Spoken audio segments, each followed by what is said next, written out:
and welcome aboard the Buccaneers podcast. My name is Stephen Berryessa. Thank you so much for joining us for episode 4 of Understood Betsy by Dorothy Canfield Fisher, read by Teresa Berryessa. If you're just now joining us, click the link above for the previous episodes. Otherwise, enjoy.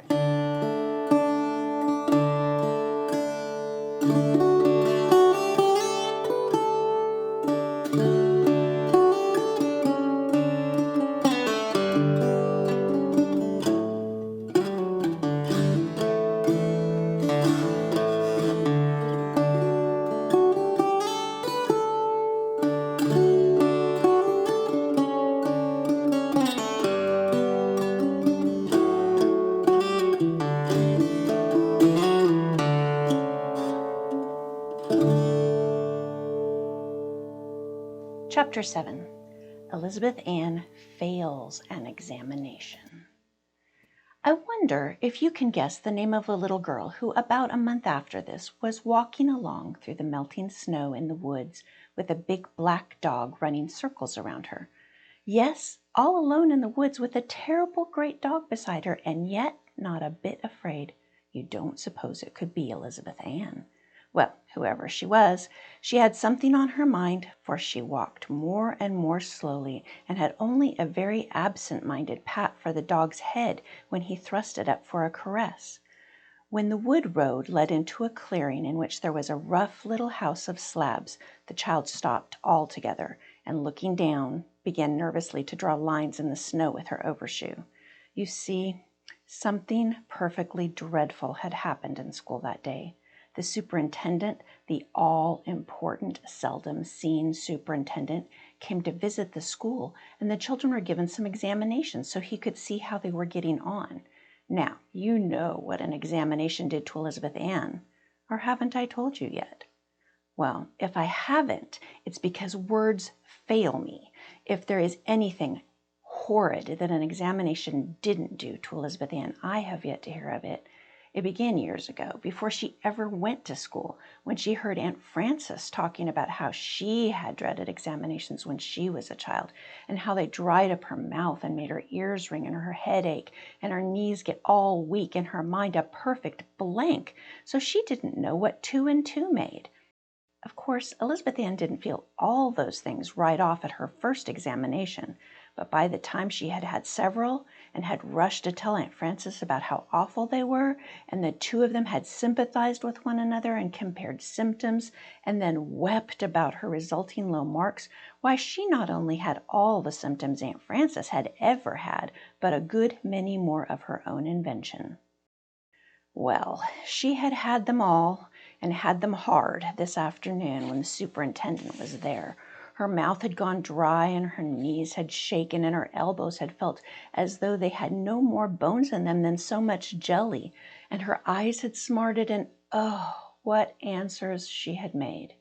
That dreadful tight panic had clutched at her throat whenever the superintendent had looked at her, and she had disgraced herself 10 times over. She went hot and cold to think of it, and felt quite sick with hurt vanity.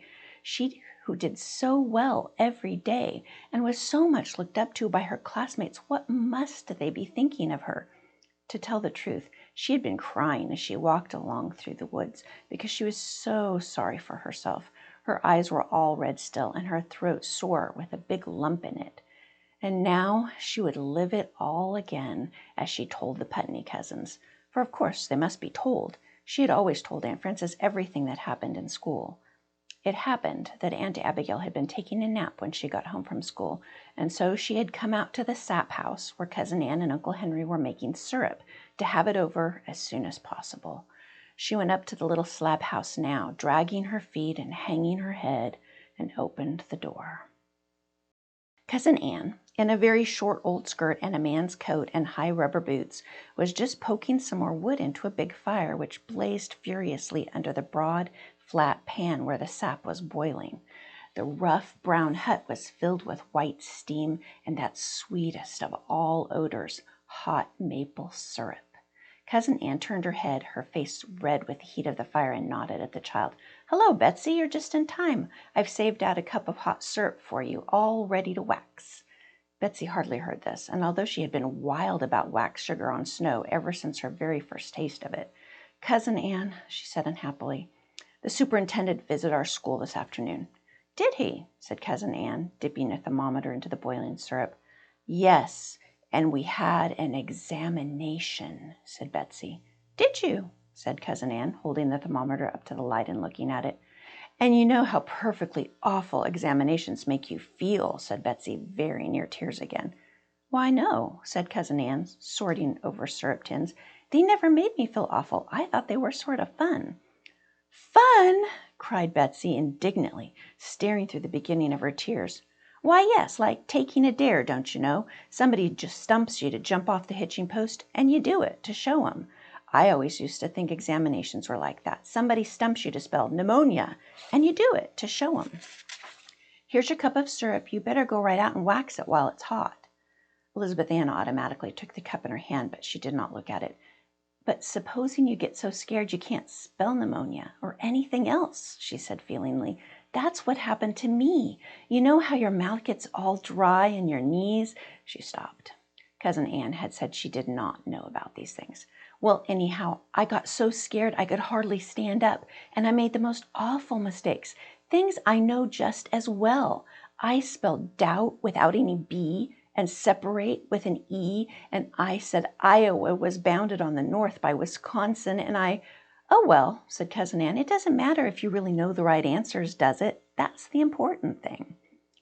This was an idea which had never in all her life entered Betsy's brain, and she did not take it in now. She only shook her head miserably and went on in a doleful tone. "And I said 13 and 8 are 22, and I wrote March without a capital M, and I—" "Look here, Betsy, do you want to tell me all this?" Cousin Ann spoke in a quick, ringing voice she had once in a while, which made everybody, from old Shep up, open his eyes and get his wits about him. Betsy gathered hers and thought hard, and she came to an unexpected conclusion. No, she didn't really want to tell Cousin Ann all about it. Why was she doing it? Because she thought that was the thing to do. "Because if you don't really want to," went on Cousin Ann, "I don't see that it's doing anybody any good. I guess Hemlock Mountain will stand right there just the same, even if you did forget to put a B in doubt, and your syrup will be too cool to wax right if you don't take it out pretty soon." She turned back to stoke the fire, and Elizabeth Ann, in a daze, found herself walking out the door. It fell shut after her, and there she was under the clear, pale blue sky, with the sun hovering over the rim of Hemlock Mountain. She looked up at the big mountains, all blue and silver with shadows and snow, and wondered what in the world Cousin Ann had meant. Of course Hemlock Mountain would stand there just the same. But what of it? What did that have to do with arithmetic, with anything? She had failed an examination, hadn't she? She found a clean white snowbag under a pine tree, and setting her cup of syrup down in a safe place, began to pat the snow down hard to make the right bed for the waxing of the syrup.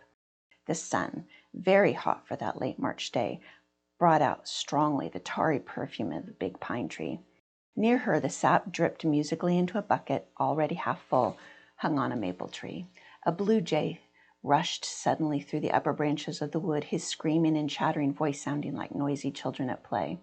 Elizabeth Ann took her cup and poured some of the thick, hot syrup out on the hard snow, making loops and curves as she poured. It stiffened and hardened at once, and she lifted up a great coil of it, threw her head back, and let it drop into her mouth. Concentrated sweetness of summer days was in that mouthful, part of it still hot and aromatic, part of it icy and wet with melting snow. She crunched it all together with a big, delicious lump and sucked on it dreamily, her eyes on the rim of Hemlock Mountain, high above her there, the snow in its bright golden sunlight. Uncle Henry had promised to take her up to the top as soon as the snow went off. She wondered what the top of a mountain would be like. Uncle Henry had said the main thing was you could see so much of the world at once. He said it was too queer the way your own house and big barn and great fields looked like tiny toy things that weren't of any account. It was because you could see so much more than just the— She heard an imploring whine, and a cold nose was thrust into her hand. Why, there was old Shep begging for his share of wax sugar. He loved it, though it did stick to his teeth so. She poured out another lot and gave half of it to Shep. It immediately stuck his jaws tight together. He began pawing at his mouth and shaking his head till Betsy had to laugh. Then he managed to pull his jaws apart and chewed loudly and visibly, tossing his head, opening his mouth wide till Betsy could see the sticky brown candy draped in melting festoons all over his big white teeth and red gullet. Then with a gulp he swallowed it down and was whining for more, striking softly at the little girl's skirt with his forepaw. "Oh, you eat too fast," cried Betsy, but she shared her next lot with him too. The sun had gone down over Hemlock Mountain by this time, and the big slope above her was all deep blue shadow. The mountain looked much higher now as the dusk began to fall, and loomed up bigger and bigger as though it reached to the sky.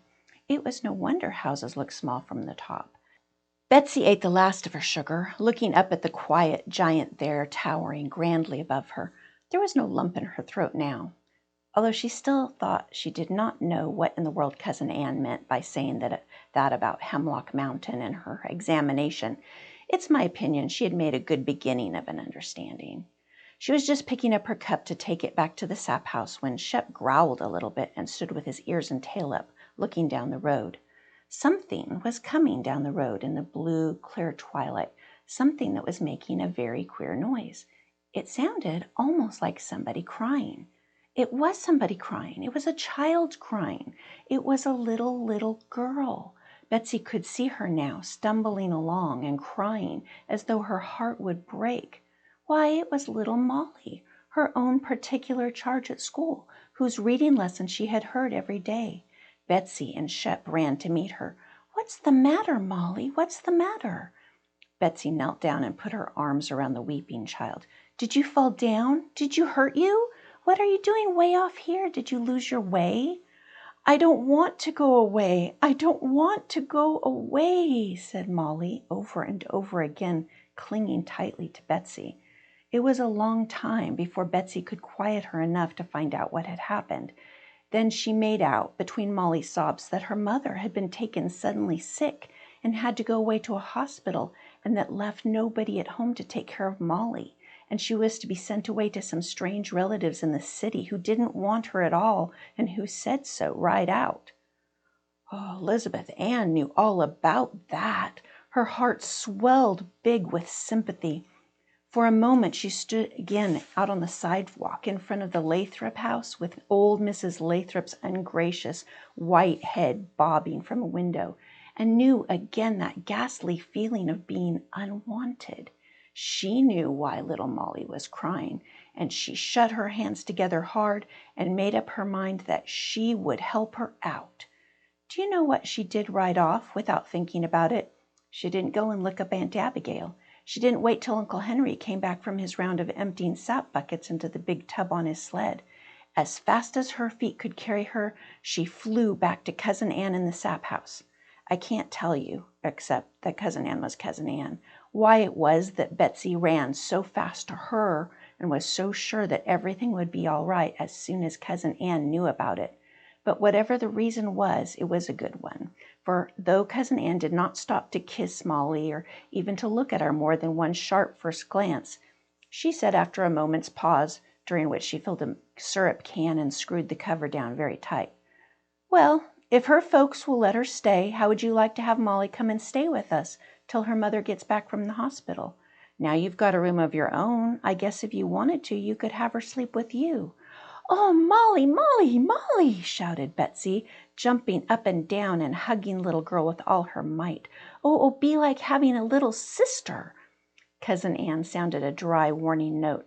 "Don't be too sure her folks will let her. We don't know about them yet." Betsy ran to her and caught her hand, looking up at her with shining eyes. "Cousin Ann, if you go and see them and ask them, they will." This made even Cousin Ann give a little abashed smile of pleasure, although she made her face grave again at once and said, "You'd better go along back to the house now, Betsy. It's time for you to help Mother with the supper." The two children trotted back along the darkening wood road, Shep running before them, little Molly clinging fast to the older girl's hand. "Aren't you ever afraid, Betsy, in the woods this way?" she asked admiringly, looking about her with timid eyes. "Oh, no," said Betsy protectingly. "There's nothing to be afraid of except going off the wrong fork of the road near the wolf pit." "Oh!" said Molly, scringing. "What's the wolf pit? What an awful name!" Betsy laughed. She tried to make her laugh sound brave like Cousin Ann's. which always seemed so scornful of being afraid. As a matter of fact, she was beginning to fear that they had made the wrong turn, and she was not quite sure that she could find her way home. But she put this out of her mind and walked along very fast, peering ahead into the dusk. "It hasn't anything to do with wolves," she said in answer to Molly's question. "Anyhow, not now. It's just a big, deep hole in the ground where a brook had dug out a cave. Uncle Henry told me all about it when he showed it to me. And then part of the roof caved in. Sometimes there's ice in the corner of the covered part all summer, Aunt Abigail says." "Why do they call it the wolf pit?" asked Molly, walking very close to Betsy and holding very tightly to her hand. "Oh, ever so long ago, when the first settlers came up here, they heard a wolf howling all night, and when it didn't stop in the morning, they came up here on the mountain and found a wolf had fallen in and couldn't get out." "My, I hope they killed him," said Molly. "Gracious, that was more than 100 years ago," said Betsy. She was not thinking of what she was saying. She was thinking that if they were on the right road, they ought to be home by this time. She was thinking that the right road ran downhill to the house all the way, and this certainly seemed to be going up a little. She was wondering what had become of Shep. "Stand here just a minute, Molly," she said. I just want to go ahead a little bit and see. She darted on around a curve of the road and stood still, her heart sinking. The road turned there and led straight up the mountain. For just a moment, the little girl felt a wild impulse to burst out in a shriek for Aunt Frances and to run crazily away anywhere so as long as she was running. But the thought of Molly standing back there trustfully, waiting to be taken care of, shut Betsy's lips together hard before her scream of fright got out. She stood still, thinking. Now, she mustn't get frightened. All they had to do was to walk back along the road till they came to the fork and then make the right turn. What if they didn't get back to the turn till it was so dark they couldn't see? Well, she mustn't think of that. She ran back calling, "Come on, Molly," in a tone she tried to make as firm as Cousin Anne's. "I guess we made the wrong turn after all. We'd better." But there was no Molly there. In the brief moment Betsy had stood thinking, Molly had disappeared. The long, shadowy wood road held not a trace of her. Then Betsy was frightened, and then she did begin to scream at the top of her voice, "Molly! Molly!" She was beside herself with terror and started back hastily to hear Molly's voice, very faint, apparently coming out from the ground under her feet. "Oh, Betsy! Get me out! Get me out!" "Where are you?" shrieked Betsy. "I don't know," came Molly's sobbing voice. "I just moved the least little bit off the road and slipped on the ice and began to slide, and I couldn't stop myself, and I fell down in a deep hole." Betsy's head felt as though her hair were standing up on end with horror. Molly must have fallen down the wolf pit. Yes, they were quite near it. She remembered now that big white birch tree that stood at the place where the brook tumbled over the edge and fell into it. Although she was dreadfully afraid of falling in herself, she went cautiously over to the tree, feeling her way with her foot to make sure she did not slip, and peered down into the cavernous gloom below.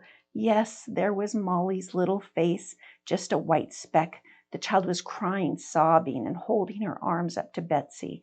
"Are you hurt, Molly?"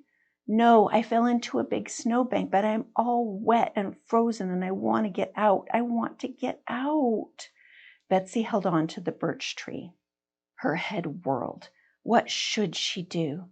"Look here, Molly," she called down. "I'm going to run right back to the road and get back to the house and get Uncle Henry. He'll come with a rope and get you out." At this, Molly's crying rose to a frantic scream. "Oh, Betsy, don't leave me here alone. Don't. The wolves will get me. Betsy, don't leave me." The child was wild with terror. "But I can't get you out myself," screamed back Betsy, crying herself. Her teeth were chattering with the cold. Don't go, came up from the darkness of the pit in a piteous howl. Betsy made a great effort and stopped crying. She sat down on a stone and tried to think, and this is what came into her mind as a guide. What would Cousin Anne do if she were here? She wouldn't cry. She would think of something. Betsy looked around her desperately. The first thing she saw was a big limb of a pine tree, broken off by the wind, which half lay and half slantingly stood up against a tree a little distance from the mouth of the pit. It had been there so long that the needles had dried and fallen off, and the skeleton of the branch with the broken stubs looked like, yes, it looked like a ladder. That was what Cousin Ann would have done. Wait a minute, Molly, she called wildly down the pit, warm all over in excitement. Now listen, you go off there in the corner where the ground makes a sort of a roof. I'm going to throw down something you can climb up on, maybe. Oh, it'll hit me, cried poor little Molly, more and more frightened. But she scrambled off under the shelter obediently, while Betsy struggled with the branch. It was so firmly embedded in the snow that at first she could not budge it at all. But after she cleared that away and pried hard with the stick she was using as a lever, she felt it give a little. She bore down with all her might, throwing her weight again and again on the lever, and finally felt the big branch move. After that it was easier, as its course was downhill over the snow to the mouth of the pit.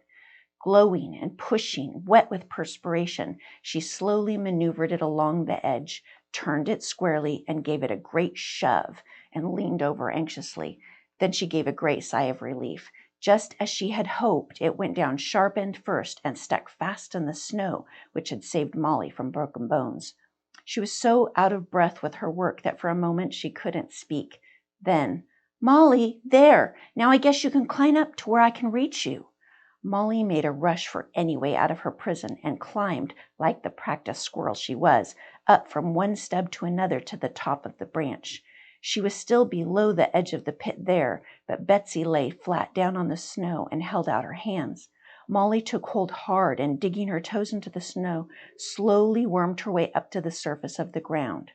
It was then, at that very moment, that Shep came bounding up to them, barking loudly, and after him Cousin Ann striding along in her rubber boots with a lantern in her hand and a rather anxious look on her face.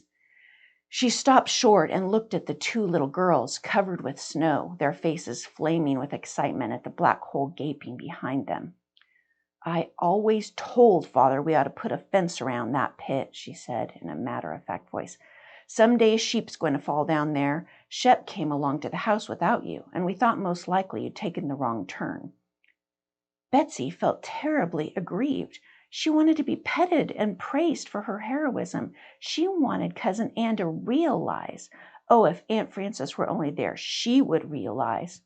I fell down the hole, and Betsy wanted to go and get Mr. Putney, but I wouldn't let her, so she threw down a big branch and I climbed out, explained Molly, who, now that the danger was past, took Betsy's action quite as a matter of course. Oh, that was how it happened, said Cousin Ann. She looked down the hole and saw the big branch and looked back and saw the long trail of crushed snow where Betsy had dragged it. Well now, that was quite a good idea for a little girl to have, she said briefly. I guess you'll do to take care of Molly all right. She spoke in her usual voice and immediately drew the children after her, but Betsy's heart was singing joyfully as she trotted along clasping Cousin Ann's hand. Now she knew that Cousin Ann realized. She trotted fast, smiling to herself in the darkness. What made you think of that? Asked Cousin Ann presently as they approached the house. Why, I tried to think of what you would have done if you'd been there, said Betsy. Oh, said Cousin Ann. Well. She didn't say another word, but Betsy, glancing up into her face as she stepped into the lighted room, saw an expression that made her give a little skip and hop of joy. She had pleased Cousin Ann. That night, as she lay in her bed, her arm over Molly cuddled up warm beside her, she remembered ever so faintly, as something of no importance, that she'd failed an examination that afternoon. Chapter 8. Betsy starts a sewing society. Betsy and Molly had taken Deborah to school with them. Deborah was the old wooden doll with the brown painted curls. She had lain in a trunk almost ever since Aunt Abigail's childhood because Cousin Ann had never cared for dolls when she was a little girl. At first, Betsy had not dared to ask to see her, much less play with her. But when Ellen, as she had promised, came over to Putney Farm that first Saturday, she had said right out as soon as she landed in the house, "Oh, Mrs. Putney, can't we play with Deborah?" And Aunt Abigail had answered, Why, yes, of course. I knew there was something I've kept forgetting. She went up with them herself to the cold attic and opened the little hair trunk under the eaves. There lay a doll, flat out on her back, looking up at them brightly out of her blue eyes. "Well, Debbie dear," said Aunt Abigail, taking her up gently, "it's a good long time since you and I played under the lilac bushes, isn't it? I expect you've been pretty lonesome up here all these years. Never you mind, you'll have some good times again now." She pulled down the doll's full ruffled skirt, straightened the lace at the neck of her dress, and held her for a moment, looking down at her silently. You could tell by the way she spoke, by the way she touched Deborah, by the way she looked at her, that she had loved the doll dearly, and maybe still did a little. When she put Deborah into Betsy's arms, the child felt she was receiving something precious, almost something alive. She and Ellen looked with delight at the yards and yards of picot-edged ribbon sewn on by hand to the ruffles of the skirt, and lifted up the silk folds to admire the carefully made full petticoats and frilly drawers, the pretty soft old kid shoes and white stockings. Aunt Abigail looked at them with an absent smile on her lips, as though she were living over old scenes. Finally, "It's too cold to play up here," she said, coming to herself with a long breath. "You'd better bring Deborah and the trunk down into the south room." She carried the doll, and Betsy and Ellen each took an end of the old trunk, no larger than a modern suitcase. They settled themselves on the big couch back of the table with the lamp. Old Shep was on it, but Betsy coaxed him off by putting down some old bones that Cousin Ann had been saving for him. When he finished those and came back for the rest of his snooze, he found his place occupied by the little girls, sitting cross-legged, examining the contents of the trunk all spread out around them. Shep sighed deeply and sat down with his nose resting on the couch near Betsy's knee, following their movements with his kind, dark eyes. Once in a while, Betsy stopped hugging Deborah or exclaiming over a new dress long enough to pat Shep's head and fondle his ears. This was what he was waiting for, and every time she did it, he wagged his tail thumpingly against the floor. After that, Deborah and her trunk were kept downstairs where Betsy could play with her. Often she was taken to school. You never heard of such a thing as taking a doll to school, did you? Well, I told you this was a queer old-fashioned school. As a matter of fact, it was not only Betsy who took her doll to school. All the little girls did, whenever they felt like it. Miss Benton, the teacher, had a shelf for them in the entryway where the wraps were hung, and the dolls sat on it and waited patiently all through the lessons. At recess time or nooning, each little mother snatched her own child and began to play with it.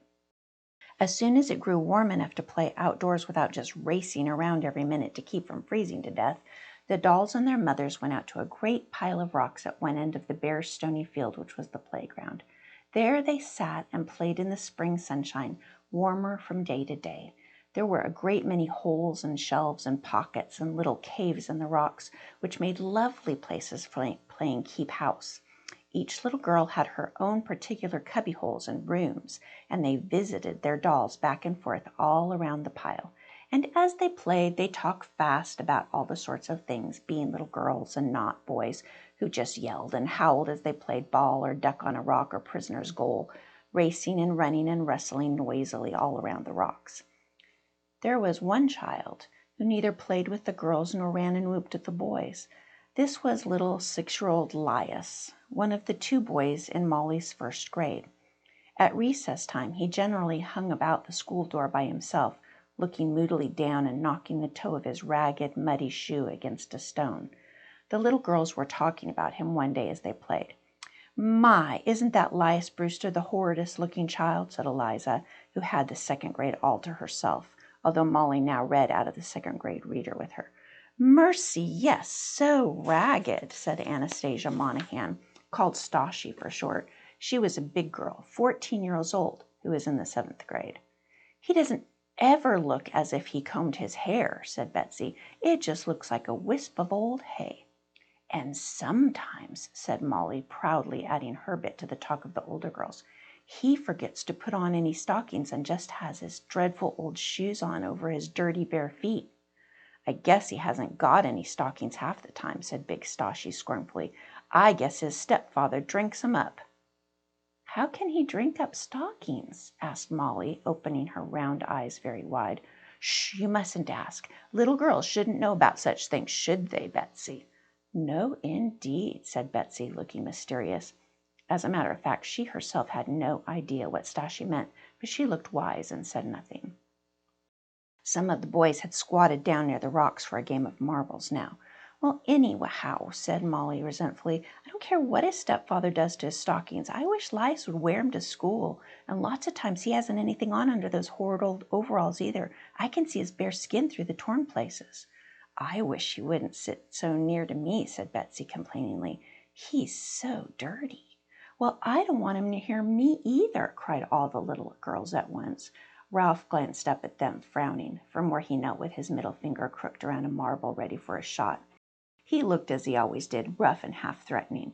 You girls make me sick, he said. He sent his marble straight to the mark, pocketed his opponent's, and stood up, scowling at the little mothers.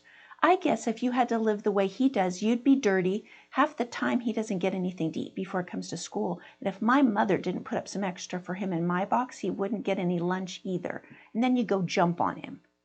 Why doesn't his own mother put up his lunch? Betsy challenged their critic. He hasn't got any mother. She's dead, said Ralph, turning away with his hands in his pockets. He yelled at the boys, Come on, fellers, beach to the bridge and back, and was off with the others racing at his heels. Well, anyhow, I don't care. He is dirty and horrid, said Stashi emphatically, looking over at the drooping, battered little figure, leaning against the stone door, listlessly kicking a stone. But Betsy didn't say anything more just then. The teacher, who boarded round, was staying at Putney Farm at that time, and that evening, as they all sat around a lamp in the south room, Betsy looked up from her game of checkers with Uncle Henry and asked, How can anybody drink up stockings? Mercy, child, what are you talking about? Asked Aunt Abigail. Betsy repeated what Anastasia Monahan had said, and was flattered by the rather startled attention given her by the grown-ups. I didn't know that Bud Walker was taken to drinking again, said Uncle Henry. My, that's too bad. Who takes care of that child anyhow now that poor Susie is dead? Aunt Abigail asked of everybody in general. Is he just living there alone with that good-for-nothing stepfather? How do they get enough to eat? Said Cousin Anne, looking troubled. Apparently, Betsy's questions had brought something half-forgotten and altogether neglected into their minds. They talked for some time after that about Lias, the teacher confirming what Betsy and Stashi had said. And we sitting right here with plenty to eat and never raising a hand, cried Aunt Abigail. How you will let these things slip out of your mind, said Cousin Anne remorsefully. It struck Betsy vividly that Lias was not at all the one they blamed for his objectionable appearance. She felt quite ashamed to go on with the other things she and the little girls had said, and fell silent, pretending to be very much absorbed in her game of checkers. Do you know, said Aunt Abigail suddenly, as though an inspiration had just struck her, I wouldn't be a bit surprised if that Elmore Pond might adopt Lias if he was gone at it the right way. Who's Elmore Pond? Asked the schoolteacher. Why, you must have seen him, that great big red-faced, good-natured-looking man that comes through here twice a year buying stock. He lives over Digby way, but his wife was a Hillsborough girl, Maidie Pelham, and an awfully nice girl she was, too. They never had any children, and Maidie told me the last time she was back for a visit that she and her husband talked quite often about adopting a little boy. Seems Mr. Pond has always wanted a little boy. He's such a nice man. Would be a lovely home for a child. But goodness, said the teacher, nobody would want to adopt such an awful-looking little ragamuffin as Lias. He looks so meeching, too. I guess his stepfather's real mean to him when he's drinking, and it's got Lias so he can hardly hold his head up. The clock struck loudly. Well, hear that, said Cousin Anne. 9 o'clock and the children not in bed. Molly's most asleep this minute. Trot along with you, Betsy. Trot along, Molly. And Betsy, make sure Molly's nightgown is buttoned all the way up. So it happened that although the grown-ups were evidently going to talk more about Elias Brewster, Betsy heard no more of what they said. She herself went on thinking about Lias while she was undressing, and answered absently little Molly's chatter. She was thinking about him even when they'd gone to bed and had put the light out and were lying snuggled up next to each other, back to front, their 4 legs crooked at the same angle, fitting in together neatly like 2 spoons in a drawer. She was thinking about him when she woke up, and as soon as she could get hold of Cousin Anne, she poured out a new plan.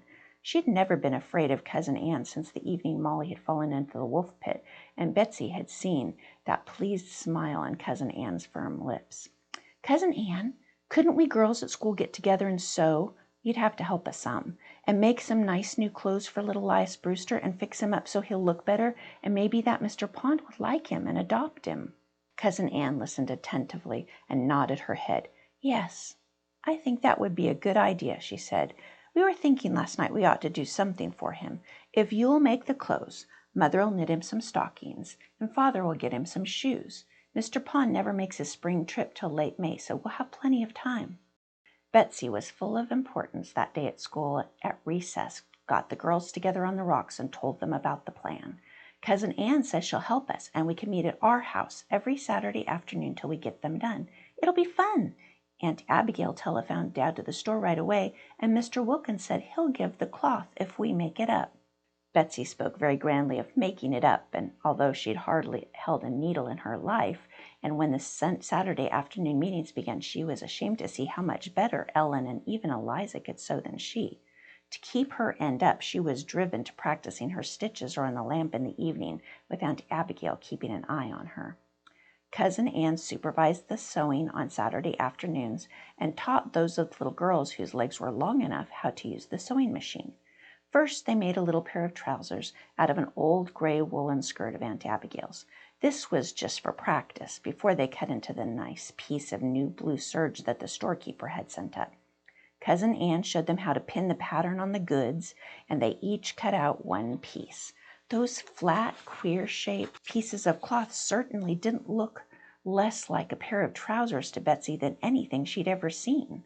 Then one of the girls read aloud very slowly the mysterious-sounding directions from the wrapper of the pattern about how to put the pieces together. Cousin Ann helped here a little, particularly just as they were about to put the sections together wrong side up.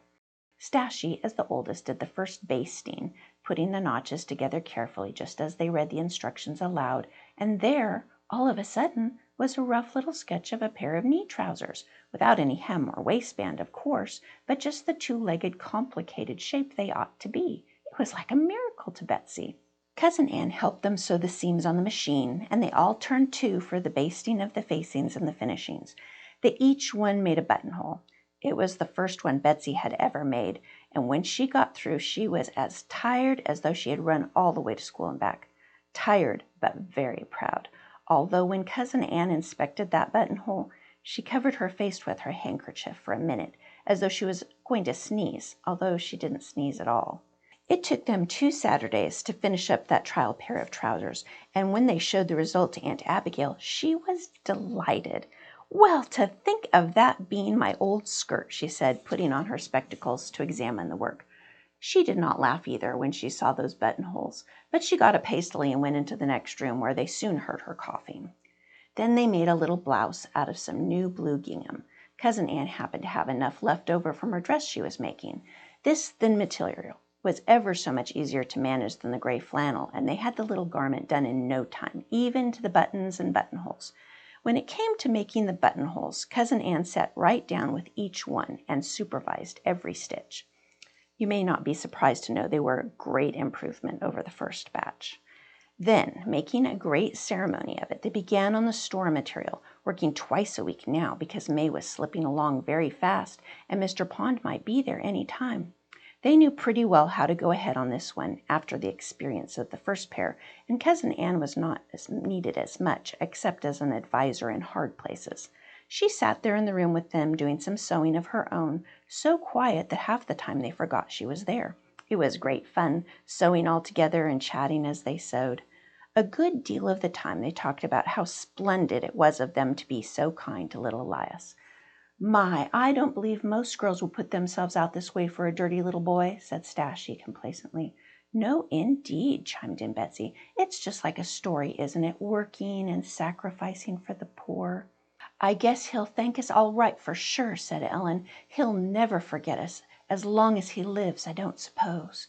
Betsy, her imagination fired by this suggestion, said, "I guess when he's grown up he'll be telling everybody about how, when he was so poor and ragged, Stashie Monahan and Ellen Peters and Elizabeth Ann and Eliza," put in the little girl hastily, very much afraid she would not be given her due share of the glory. Cousin Ann sewed and listened and said nothing.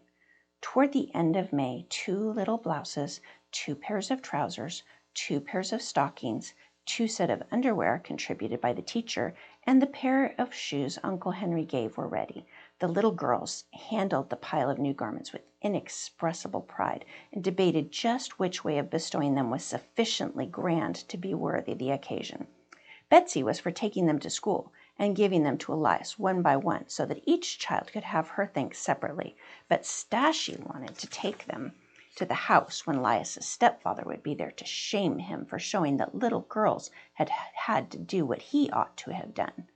Cousin Ann broke into the discussion by asking in her quiet, firm voice, "Why do you want Elias to know where the clothes came from?" They had forgotten again that she was there and turned around quickly to stare at her. Nobody could think of any answer to her very queer question. It had not occurred to anyone that there should be such a question. Cousin Ann shifted her ground and asked another, "Why did you make these clothes, anyhow?" They stared at her again, speechless. Why did she ask? She knew why. Finally, little Molly said in her honest baby way, "Why, you know, Miss Ann, so Elias Brewster will look nice and Mr. Pond will maybe accept him." "Well," said Cousin Ann, "what has that to do with Elias knowing who did it?" "Why, so he would know who to be grateful to," cried Betsy. "Oh," said Cousin Ann, "I see. You didn't do it to help Elias. You did it to have him grateful to you. I see. Molly's such a little girl. It's no wonder she didn't really take in what you girls were up to." She nodded her head wisely as though now she understood. But if she did, little Molly certainly did not. She had not the least idea what everyone was talking about. She looked from one sober, downcast face to another rather anxiously. What was the matter? Apparently, nothing was really the matter, she decided, for after a minute's silence, Miss Ann got up with her usual face of cheerful gravity and said, "Don't you think you little girls ought to top off this last afternoon with a tea party? There's a new batch of cookies, and you can make yourself some lemonade if you want to." They had these refreshments out on the porch in the sunshine, with their dolls for guests and a great deal of chatter for sauce. Nobody said another word about how to give the clothes to Elias till just as the girls were going away, Betsy said, walking along with 2 older ones, "Say, don't you think it'd be fun to go some evening after dark and leave the clothes on Elias's doorstep and knock and run away quick before anyone comes to the door?" She spoke in an uncertain voice and smoothed Deborah's carved wooden curls. "Yes, I do," said Ellen, not looking at Betsy, but down at the weeds by the road. "I think it would be lots of fun." Little Molly, playing with Annie and Elizabeth, did not hear this, but she was allowed to go with the older girls on the expedition. It was a warm, dark evening in late May, with the frogs piping their sweet high note and the first of the fireflies wheeling over the wet meadows near the tumble-down house where Elias lived. The girls took turns in carrying the big paper bundle and stole along in the shadow of the trees, full of excitement, looking over their shoulders at nothing and pressing their hands over their mouth to keep from the giggles. There was, of course, no reason on earth why they should giggle, which is, of course, the reason why they did. If you've ever been a little girl, you know about that. One window of the small house was dimly lighted, they found, when they came inside of it, and they thrilled with excitement and joyful alarm. Suppose Elias's dreadful stepfather should come out and yell at them. They came forward on tiptoe, making a great deal of noise by stepping on twigs, rustling bushes, crackling gravel under their feet, and doing all the other things that make such a noise at night and never do in the daytime. But nobody stirred inside the room with a lighted window. They crept forward and peeped cautiously inside and stopped giggling. The dim light coming from the little kerosene lamp with a smoky chimney fell on a dismal, cluttered room. A bare, greasy wooden table and 2 broken-back chairs with little Elias in one of them. He had fallen asleep with his head on his arms, his pinched, dirty, sad little figure showing in the light from the lamp. His feet dangled high above the floor in their broken, muddy shoes. One sleeve was torn to the shoulder. A piece of dry bread had slipped from his bony little hand, and a tin dipper stood beside him on the bare table. Nobody else was in the room, nor evidently in the darkened, empty, fireless house. As long as she lives, Betsy will never forget what she saw that night through the window. Her eyes grew very hot and her hands very cold. Her heart thumped hard. She reached for little Molly and gave her a great hug in the darkness. Suppose it were little Molly asleep there all alone in a dirty, dismal house with no supper and nobody to put her to bed. She found that Ellen next to her was crying into the corner of her apron.